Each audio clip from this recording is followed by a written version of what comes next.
Hello friends, स्वागत है आपके इस चैनल पे। तो आज के इस वीडियो में हम पढ़ेंगे लूप के बारे में या पढ़ते हैं। ठीक है, तो अभी लूप्स मतलब यानी कि क्या होता है मैं आपको बताऊंगा ही।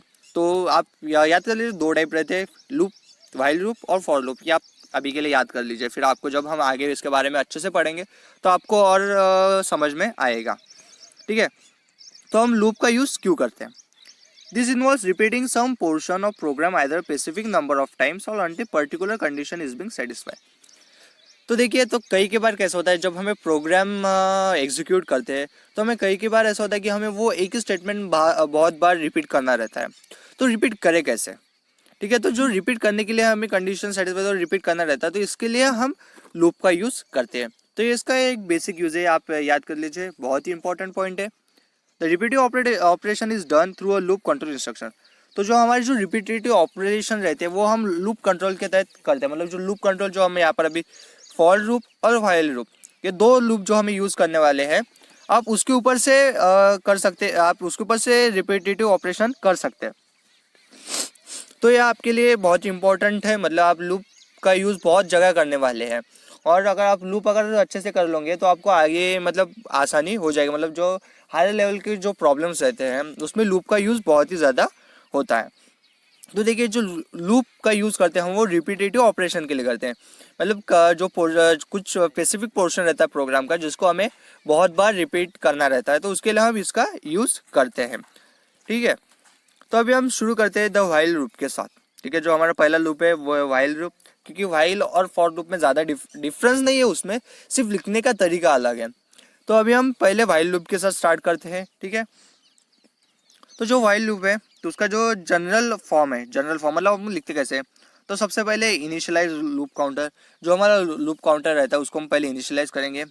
फिर व्हाइल इन पैरेंथेसिस, पैरेंथेसिस के बीच में वो जो लूप है उसकी हम कंडीशन लिखेंगे, मतलब जो कंडीशन हमें चाहिए। और फिर उसके बाद में वो उसके अंदर जो उसके स्टेटमेंट है, डू दिस एंड दिस, और फिर इंक्रीमेंट लूप काउंटर। ठीक है, तो ये इसका बेसिक मतलब जनरल फार्मूला है, तो आप यह याद कर लीजिए। ठीक है, तो ये हमारा जनरल फॉर्म हो गया। तो जनरल फॉर्म में इनिशियलाइज लूप काउंटर, फिर उसके बाद जो उसकी टेस्ट है, और फिर उसके बाद लूप को इंक्रीमेंट करना है। तो इसमें तीन फॉर्म रहते हैं व्हाइल लूप में। तो आप सबसे पहले इनिशियलाइज, फिर उसका जो टेस्ट है वो, और फिर उसके बाद उसको इंक्रीमेंट का हम करते हैं। तो यह इसका जो बेसिक जनरल फॉर्म है, आप याद कर लीजिए। हम इसको फ्लो चार्ट के तहत अभी देखते हैं। तो देखिए, सबसे पहले प्रोग्राम जब स्टार्ट होगा फिर उसको हम इनिशियलाइज कर देंगे। इनिशियलाइज मतलब कुछ ऐसे कंडीशन दे देंगे, कुछ कंडीशन से वो स्टार्ट होगा। फिर उसकी टेस्ट होंगी। देखिए, फिर टेस्ट होंगी, अगर टेस्ट ट्रू रहे तो फिर वो जो बॉडी है, मतलब जो स्टेटमेंट है वो स्टेटमेंट एग्जीक्यूट होना स्टार्ट हो जाएगा। मतलब पहले हम ये करेंगे, फिर बाद में वो करेंगे। फिर उसके बाद आता है इंक्रीमेंट। फिर जो हमने इनिशियलाइज समझो हमने दे दिया काउंट इज इक्वल्स टू 1। ठीक है, ये हमारी इनिशियलाइज कंडीशन हो गई। और फिर हमने उसको इंक्रीमेंट कर दिया, मतलब count is equals to count plus 2, count plus 3 वगैरह। तो उसके बाद फिर इंक्रीमेंट होगा, फिर वो वापस आएगा। ठीक है, फिर वो चेक करेगा कि जो काउंट की जो कंडीशन है वो सेटिस्फाई हो रही है कि नहीं। अगर वो काउंट की कंडीशन अगर सेटिस्फाई हो रही है तो फिर वो फिर से नीचे वाला फॉलो करेगा, क्योंकि ट्रू तो है ना। तो जब तक वो कंडीशन, मतलब जब तक वो टेस्ट ट्रू रहेगा तब तक वो लूप कंटिन्यू होती रहेगी। जब वो कंडीशन फॉल्स हो जाएगी तब वो लूप क्या हो जाएगा, टर्मिनेट हो जाएगा। ठीक है, तो यह है हमारा व्हाइल लूप के बारे में, मतलब उसका जनरल फॉर्म कैसा है और वो रन कैसे होता है। फिर इसके कुछ इंपॉर्टेंट पॉइंट्स है। The statement with in the while loop, the statement within the while loop would keep on getting executed till the condition tested remains true। तो इसका कहना है कि जो while loop है वो तब तक कंटिन्यू रहेंगी जब तक वो कंडीशन ट्रू रहेगी।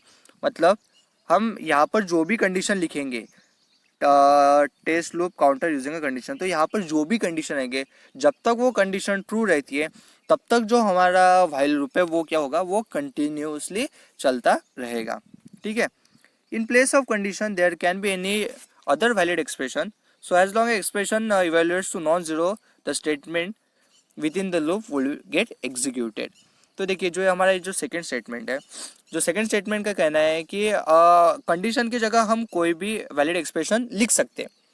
ठीक है, तो जो हमारा एक्सप्रेशन जब तक नॉन इंटीजर वैल्यू देगा, मतलब जो हम एक्सप्रेशन यूज कर रहे हैं वो जब तक नॉन जीरो वैल्यू देता रहेगा तब तक वो लूप क्या होंगी, वो एग्जीक्यूट होती रहेंगी, मतलब वो बार बार घूमती रहेगी जब तक हमें नॉन इंटीजर वैल्यू मिलती है, मतलब नॉन जीरो वैल्यू मिलती है।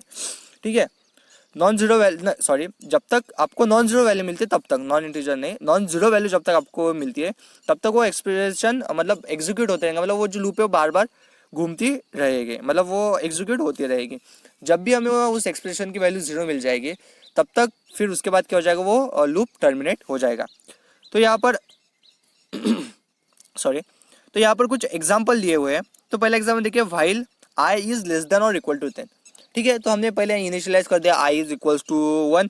ठीक है, फिर हमने कंडीशन डाल दिया, टेस्ट डाल दिया कि आई इज लेस देन और इक्वल टू 10, और फिर लूप कंप्लीट होने के बाद हमने इंक्रीमेंट कर दिया I is equals to I plus 1। ठीक है, तो आई की वैल्यू क्या हो रही है, इंक्रीमेंट हो रही होती जा रही है। तो जब तक आई की वैल्यू लेस देन और इक्वल टू 10 रहेंगी तब तक वो कंडीशन, जो एक्सप्रेशन है हमारा, मतलब जो वैलिड एक्सप्रेशन है, वो एक्सप्रेशन क्या है, वो उसकी वैल्यू नॉन इंटीजर, मतलब वो एक्सप्रेशन ट्रू है।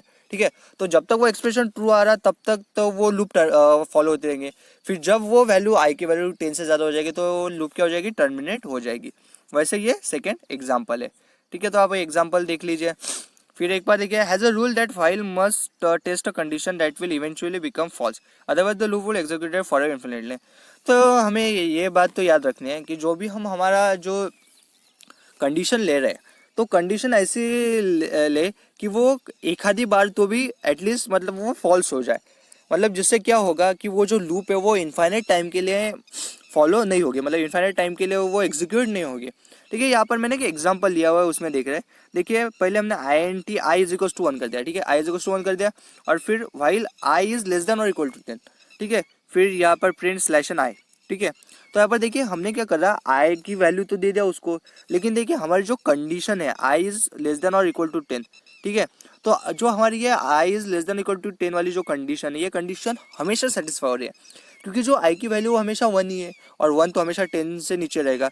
तो जो हमारा लूप है वो फॉरएवर के लिए, मतलब कंटिन्यूसली वो क्या हो रहा है, वो एग्जीक्यूट होते रह रहा।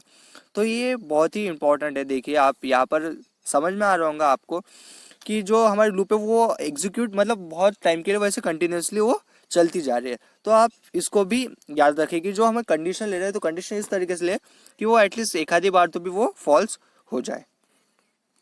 ठीक है, फिर उसके बाद आता है तो देखिए, it is not it is not necessary that loop counter must be an integer, it can be even be float. तो जो हमारा लूप काउंटर है उसमें सिर्फ इंटीजर वैल्यू नहीं, फ्लोट वैल्यू भी रह सकती है। तो आप याद रखिए how we increment in a while loop. तो हम उसमें वाइल लूप में देखिए हमें कुछ इंक्रीमेंट तो करना पड़ता है, इंक्रीमेंट या फिर डिक्रीमेंट।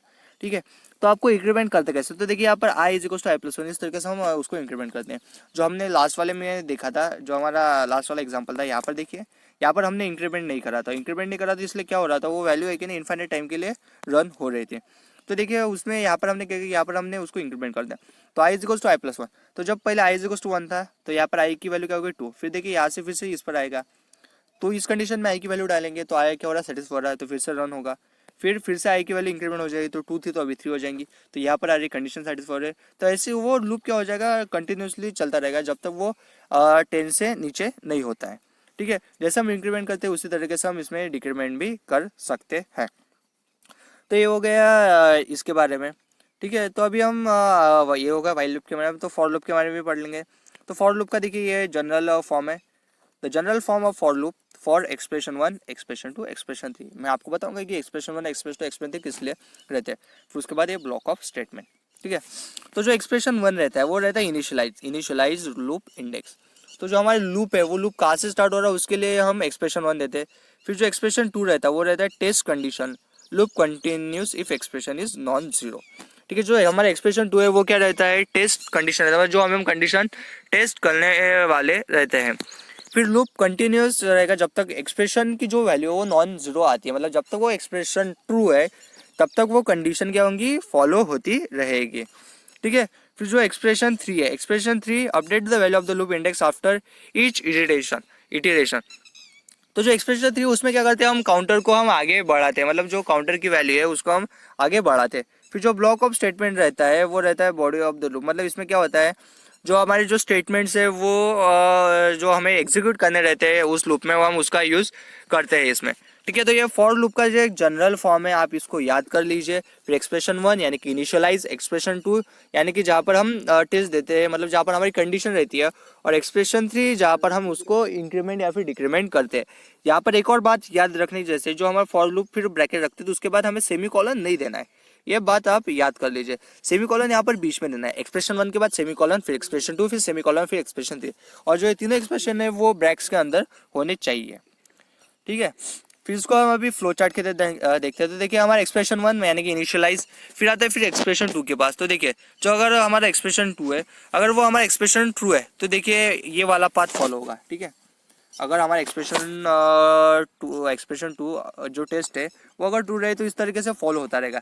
जब तक ये फॉलो रहेगा, जब तक वो हमारा जो एक्सप्रेशन है वो जब तक ट्रू रहता है, तब तक ये लूप क्या हो जाएगी, फॉलो होती रहेगी, मतलब एग्जीक्यूट होती रहेंगी। फिर जब भी हमारा जो टेस्ट है जब भी फॉल्स हो गया तो फिर वो क्या हो जाएगा, लूप टर्मिनेट हो जाएगा। तो ये आप वैसे ये जैसे हमने वाइल लूप देखा था वैसे ये यहाँ इसमें ज़्यादा कुछ डिफरेंस नहीं है। ठीक है, तो यहाँ पर कुछ नोट्स है तो वो भी आप ध्यान रखिए। Instead of I is equals to I plus one, statement I plus plus और I is equals to I plus equals to one can be use, मतलब I is equals to I plus one की जगह हम इस तरीके से लिख सकते हैं। हमने पहले वाले वीडियोस में देखा था, जो हमने बेसिक प्रोग्रामिंग के वीडियोस थे, शुरुआत में हमने ये दो देखे थे कि हम इसका यूज़ किस तरीके से करते हैं। अगर आपने वीडियो नहीं देखे होंगे तो आप वो वीडियो देख लीजिए, मैं लिंक डिस्क्रिप्शन में दे देता हूँ। फिर the initialise expression of the for loop can contain more than one statement separate by comma. फिर यहाँ पर एक और पॉइंट है कि जो इनिशियलाइज एक्सप्रेशन है, तो देखिए यहाँ पर इनिशियल एक्सप्रेशन एक से ज़्यादा रह सकते हैं, जो इनिशियल एक्सप्रेशन वो एक से ज़्यादा रह सकते हैं। Only one expression allowed in the test expression, लेकिन जो हमारा टेस्ट एक्सप्रेशन है, मतलब जो हमारे सेकंड वाला एक्सप्रेशन है, तो टेस्ट वाले एक्सप्रेशन में सिर्फ हमारा एक ही एक्सप्रेशन रह सकता है, मतलब हम इसमें बहुत सारे एक्सप्रेशन यूज़ नहीं कर सकते, सिर्फ टेस्ट के लिए वैलिड है, टेस्ट और आखिरी के लिए। लेकिन यहाँ पर हम ये कर सकते हैं, जो हमारे इनिशियलाइज एक्सप्रेशन काउंटर है हम उसमें क्या कर सकते हैं, हम उसमें मतलब एक से ज़्यादा एक्सप्रेशन यूज़ कर सकते हैं, लेकिन उसको कॉमा से हम सेपरेट करके हमें बताना पड़ेगा। ठीक है, तो ये पॉइंट आप याद कर लीजिए। दोनों पॉइंट भी बहुत इंपॉर्टेंट, तीनों पॉइंट वैसे एक्चुअल में बहुत इंपॉर्टेंट है, क्योंकि जो फर्स्ट वाला पॉइंट है ये आपको प्रोग्राम को छोटा करने के लिए बहुत ही काम में आता है। ठीक है, फिर it is important to note that initialising testing and increment part of a for loop can be replace by any valid expression. तो देखिए ये जो इंक्रीमेंट डिक्रीमेंट है वो हम कोई भी एक वैलिड एक्सप्रेशन के साथ भी यूज़ कर सकते हैं। Thus for the following loops are perfectly okay. तो हम देखिए नीचे हम कुछ लिखेंगे तो वो हमारे लिए परफेक्टली ओके रहेगा। ठीक है, तो यहाँ पर हमने एक्सप्रेशन का भी यूज़ करा हुआ है। ठीक है, तो ये आपके लिए याद कर लीजिए, बहुत ही कुछ इतना ये नहीं है, लेकिन यहाँ पर आप कर सकते हैं, कुछ भी आप यहाँ पर यूज़ कर सकते हैं, मतलब वैलिड एक्सप्रेशन आपके लिए रहेगा। ठीक है, तो ये हो गया है इसके बारे में। फिर उसके बाद फ्लो चार्ट लूप देखिए, स्टार्ट फिनिश है कंडीशन, जब तक वो कंडीशन ट्रू होती रहेगी तब तक वो लूप टर्मिनेट फॉलो होती रहेगी। फिर जब भी वो कंडीशन ट्रू रहेगी तब तक लूप फॉलो हो जाएगी, और फिर जब भी वो कंडीशन ट्रू नहीं रहेगी फिर ये फॉल्स, और क्या हो जाएगी, वो लूप क्या हो जाएगी, स्टॉप हो जाएगी। ठीक है, तो ये होगा इसके बारे में। फिर देखिए अभी हम कुछ एग्जांपल देखेंगे व्हाइल लूप और फॉर लूप के बीच का डिफरेंस। तो ये जो है ये थोड़ा मतलब लंबा वाला पार्ट है, क्योंकि इसमें प्रोग्राम हम लिखेंगे तो आपको थोड़ी डिफ़िकल्टी जाएगी। तभी पहले फॉर लूप और व्हाइल लूप को आप अच्छे तरीके से पढ़ लीजिए। फिर अगर आपको इसमें कुछ डाउट वगैरह आता होगा तो आप कमेंट बॉक्स में मेंशन कीजिए, और अगर आपको वीडियो पसंद आता है तो वीडियो को लाइक कीजिए और चैनल को सब्सक्राइब कीजिए। अगर चैनल को सब्सक्राइब नहीं कर रहा होगा तो चैनल को सब्सक्राइब कीजिए, और आने वाले वीडियोज़ के लिए बेल आइकन को भी दबाइए। Thank you.